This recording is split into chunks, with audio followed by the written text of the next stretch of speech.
공의로움이라는 하나님의 성품에서 나오게 됩니다. 의인이라고 하나님의 자녀라고 불리는 자들을 향해서는 기쁨을 이기지 못하시지만 죄인을 향해서는 분노의 감정을 억제하지 못하십니다. 그래서 종말의 심판은 더 이상 분노를 억제할 수 없어 터져나온 하나님의 분노의 폭발입니다. 그래서 이 하나님의 분노의 죄인들은 멸절되고 날아가 버리고 심판을 피하지 못하고 심판 가운데 멸망당하게 됩니다. 그래서 스바냐 1장 18절 말씀을 보아도 그들의 은과 금이 여호와의 분노의 날에 능히 그들을 건지지 못할 것이며 이 온 땅이 여호와의 질투의 불에 삼켜지리니 이는 여호와가 이 땅 모든 주민을 멸절하되 놀랍게 멸절할 것임이라 라고 말씀합니다. 스바냐서의 말씀처럼 은과 금이 있어도 여호와의 분노를 막을 수가 없습니다. 그리고 피하려고 해도 피해갈 수가 없는 것이 하나님의 심판입니다. 그런데 오늘 말씀을 보면 이런 심판의 때에 남겨진 자들, 살아남는 자들이 있다라고 이야기합니다. 이렇게 남겨진 자들, 살아남은 자들은 누구일까요?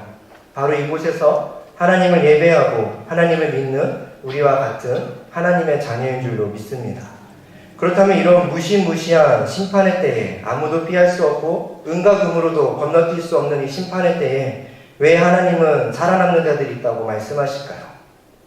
그 이유는 하나님을 믿는 자들에게 소망을 주시기 위해서 그렇습니다. 우리가 살아가는 이 세상에서는 하나님을 믿는 자들에게 소망이 있다고, 행복이 있다고 말하지 않습니다. 하나님을 믿지 않고 자신의 뜻대로 자신의 꿈을 잘 계획해서 살아가는 자들에게, 사람을 의지하고 물질을 의지하며 살아가는 자들에게 참된 소망과 행복이 있다고 말합니다.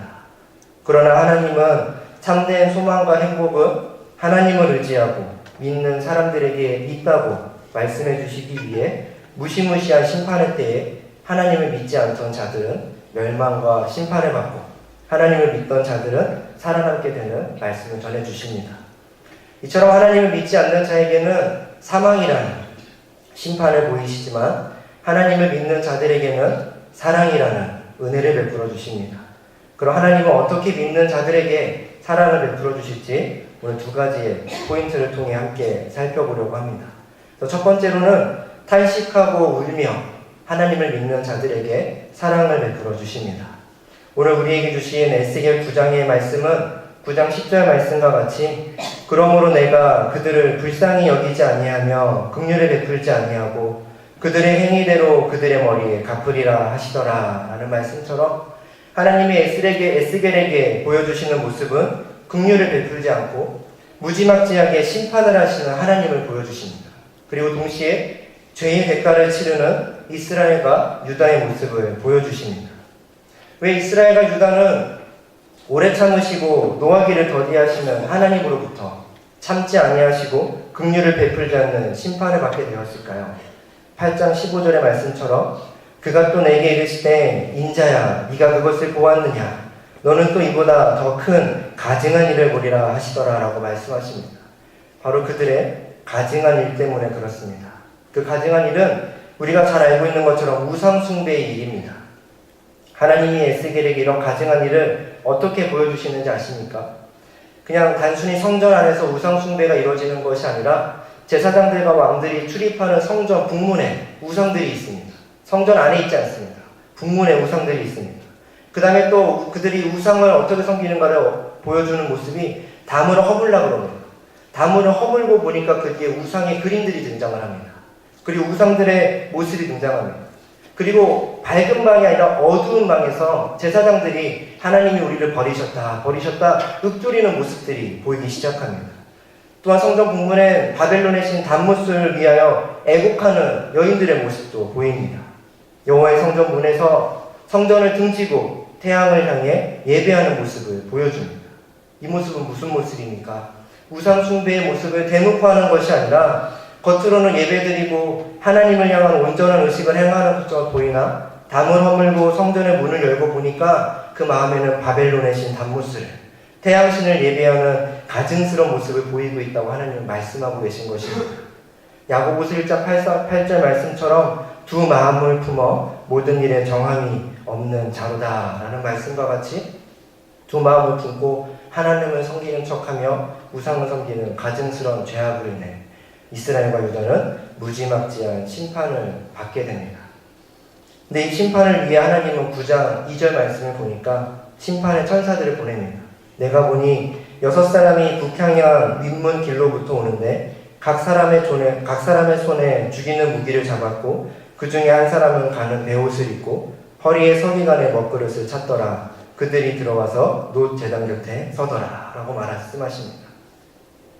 6명의 천사들이 죽이는 무기를 들고 심판하러 등장하는데 그 중에 한 명의 모습이 조금 독특합니다. 죽이는 무기를 들고 있는 것이 아니라 가는 베옷을 입고 서기관처럼 먹그릇에 그릇을 찬 모습을 보이고 옵니다. 그리고 하나님이 다른 천사들은 부르지 않고 이 먹그릇을 찬 천사만 4절 말씀과 같이 불러서 말씀합니다. 여호와께서 이르시되 너는 예루살렘 성읍 중에 순행하여 그 가운데서 행하는 모든 가증한 일로 말미암아 탄식하며 우는 자의 이마에 표를 그리라 라고 말씀하십니다. 죽이라 라고 말씀하시는 게 아니라 표를 그리라고 말씀하십니다. 바로 심판의 때에 살아남을 자들, 구별된 자들, 남겨질 자들을 구별하는 천사입니다. 그럼 어떤 자들에게 이마에 표가 그려지는 구별을 받게 될까요? 바로 이스라엘 백성들, 다시 말하면 하나님을 믿는 자들이 행하는 가증스러운 일로 인해 탄식하고 울며 회개하는 자들, 오늘 말씀에 5절의 말씀처럼 4절 말씀처럼 탄식하며 우는 자의 이마에 표를 그리라 라고 말씀하시는 그 자들, 다시 말씀드리면 우리 인간에게는 하나님을 분노케 하는 가증스러운 일들이 굉장히 많다는 것입니다. 죄악스러운 모습이 많은 게 우리 인간의 모습입니다. 그래서 이 죄악은 오늘 성경에 나오는 이스라엘 지도자들뿐만 아니라 우리 오늘을 살아가는 우리에게도 나타날 수 있는 죄악의 모습임을 하나님은 말씀하여 주십니다. 제 자신의 모습만 보아도 과거 사역을 하면서 늘 다짐했던 하나가 성실하게 묵묵하게 일하면서 주의 일을 감당하자라고 다짐을 하는데 사역을 하면서 제 마음에 밀려 들어오는 마음이 하나 있습니다. 누가 알아줬으면 좋겠다. 내가 묵묵하게 일하는 거, 내가 성실하게 일하는 거, 누가 보지 않아도, 누가 알아주지 않아도 그렇게 하겠다고 결심을 하면서도 제 마음 한켠에는 그런 마음이 밀려 들어옵니다. 인정받고 싶어하는 마음들이 밀려 들어옵니다. 누가 알아줬으면 좋겠다. 누가 알아줬으면 좋겠다. 이것이 무엇입니까? 성실히 일하고 싶은 것입니까? 아니면 인정받고 싶은 마음입니까? 성실함과 묵묵함을 가장한 인정받는 모습이 아닐까 생각합니다. 우리 안에 이런 잘못된 욕망들이 날마다 이렇게 생겨 피어오르는 것이 죄인된 우리들의 모습입니다. 이렇게 두 마음을 품어서 정함이 없는 가증스러운 모습, 이것뿐이겠습니까? 너무나도 많이 있을 것입니다. 그런데 그때 이스라엘은 회개하지 않고 끊임없이 하나님을 섬기는 척, 우상을 섬기는 가증스러운 일로 인해 심판을 받지만 그때 가증스러운 일을 보고 내 안의 가증스러움을 보고 탄식하고 울며 회개하는 그들에게 하나님이 이마에 표를 그려주시게 됩니다. 자신의 뜻대로 살아가는 것이 아니라 하나님의 뜻대로 살겠다고 몸부림치고 발버둥치는 모습 아래 하나님께서는 심판의 때에 살아남게 하시는, 남겨지게 되는 은혜를, 사랑을 베풀어 주신다는 것입니다. 이처럼 자신의 뜻대로가 아니라 하나님이 명하신 대로, 하나님이 가라는 대로 자신의 마음을 돌이키는 이들에게 하나님은 끊임없이 사랑을 베풀어 주시는 줄로 믿습니다. 그래서 6절 말씀과 같이 늙은 자와 젊은 자와 처녀와 어린이와 여자를 다 죽이되 이마에 표 있는 자에게는 가까이 하지 말라라고 말씀하십니다. 오늘 우리도 두 마음을 품어 가증스러운 일을 행하는 죄인일지도 모릅니다.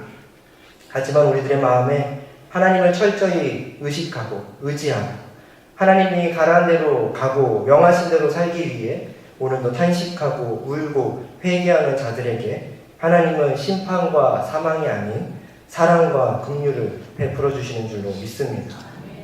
그런데 우리가 회개를 하고 사랑을 받게 되었는데 아직 하나님의 심판이 끝이 나지 않습니다. 이게 참 아이러니한 일인데요. 7절을 보면 그가 또 그들에게 이르시되 너희는 성전을 더럽혀 시체로 모든 뜰에 채우라. 너희는 나가라 하시매 그들이 나가서 성읍 중에서 치더라. 왜 심판이 끝나지 않을까요? 하나님을 믿고 회개하는 자들이 있음에도 불구하고 심판이 끝이 나지 않습니다. 하나님이 아브라함을 통해 소돔과 고모라를 멸망시킬 때는 의인 10명만 있어도 소돔과 고모라를 멸망하지 않겠다고 하나님은 약속하시는 그런 선하신 분인데, 하나님께 회개하고 이마에 표를 그릴 자들이 있음에도 불구하고 심판은 끊어지지가 않습니다. 그래서 에스겔은 8절과 같이 하나님께 호소합니다. 그들이 칠 때에 내가 홀로 있었는지라. 엎드려 부르짖어 이르되 아하 주 여호와여, 예루살렘을 향하여 분노를 쏟으시오니 이스라엘의 남은 자를 모두 멸하려 하시나이까 라고 말합니다. 하나님은 이스라엘의 남은 자를 향해 이렇게 말씀하십니다. 아이고 내가 실수했다, 내가 잘못 구별했구나 라고 말씀하시지 않고 9절처럼 말씀하시죠. 그가 내게 이르시되 이스라엘과 유다 족속의 죄악이 심히 중하여 그 땅에 피가 가득하며 그 성읍에 불법이 찼나니 이는 그들이 이르기를 여호와께서 이 땅을 버리셨으며 여호와께서 보지 아니하신다 함이라 라고 말합니다. 왜 이스라엘과 유다 백성들이 우상 숭배하고 하나님을 섬기는 척하며 가증스러운 일을 행하고 있는지 아십니까? 그것은 바로 하나님의 신실하심을 믿지 못했기 때문입니다. 그들은 이렇게 말합니다. 여호와께서 이 땅을 버리셨다. 하나님께서 우리를 보시지 않는다라고 말합니다. 출애굽기 32장 1절 말씀에도 비슷한 말씀이 있습니다. 백성이 모세가 산에서 내려옴이 더딤을 보고 모여 백성이 아론에게 이르러 말하되 일어나라, 우리를 위하여 우리를 인도할 신을 만들라. 이 모세 곧 우리를 애굽 땅에서 인도하여 낸 사람은 어찌 되었는지 알지 못함이니라 라고 말합니다. 하나님을 만나러 모세가 산에 올라갔을 때 조금 더디게 늦게 내려오니까 백성들이 의심하기 시작합니다. 애굽에서 자신들을 구원하여 주고 호계가 갈라지는 일들도 보았고 마라의 쓴물이 단물이 되는 기적도 보았고 만나와 메추라기가 내려오는 놀라운 기적을 보았음에도 불구하고 그들은 이야기합니다. 더 이상 하나님은 우리를 인도하지 않으신다. 그러니 새로운 신을 찾자라고 이야기합니다. 분명히 하나님의 사랑을 경험하고도 하나님께서 자신을 구원하셨음을 알면서도 이스라엘은 자신의 나라가 멸망당함을 보면서 또한 외부의 나라로부터 침략을 당하고 자신들이 어려움을 겪게 되는 것을 보고 이스라엘 백성들은 생각합니다. 정확히 말하면 하나님의 신실하심을 의심하기 시작합니다. 하나님은 우리를 버리셨다.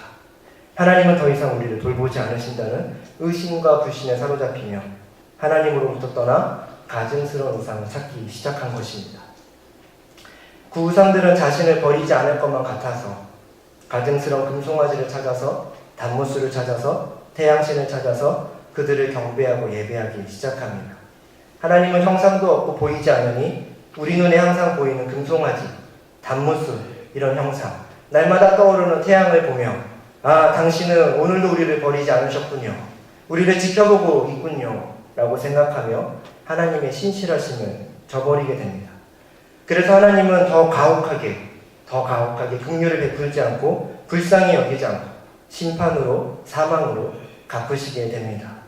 그러나 하나님은 오늘 우리에게 분명히 말씀하시는 것은 11절에 보면 보라 가는 베옷을 입고 허리에 먹그릇을 찬 사람이 복명하여 이르되 주께서 내게 명령하신 대로 내가 준행하였나이다 하더라 라고 말씀합니다. 이스라엘 백성들을 지켜주시고 보호해주시고 떠나지 않고 버리지 않는 사람은 단무스 신이 아닙니다. 하나님이었습니다. 하나님의 먹그릇을 찬 그 서기관이 하나님의 명령에 따라 이마에 표를 그리는 일을 마치기 시작합니다. 그 이스라엘 백성들을 지켜주었던 끝까지 보호해준 사람은 하나님이었습니다. 그들이 심판 가운데 살아남는 자들이 되도록 남겨진 자들이 되도록 한 것이 한 분은 바로 하나님이었습니다. 우리를 지키시고 보호하시는 분은 하나님이신 줄로 믿습니다. 여호수아 1장 5절의 말씀처럼 내 평생에 너를 능히 대적할 자가 없으니 내가 모세와 함께 있었던 것 같이 너와 함께 있을 것이니라. 내가 너를 떠나지 아니하며 버리지 아니하리니라고 말씀하십니다. 하나님은 이 말씀대로 우리와 함께 하고 계십니다.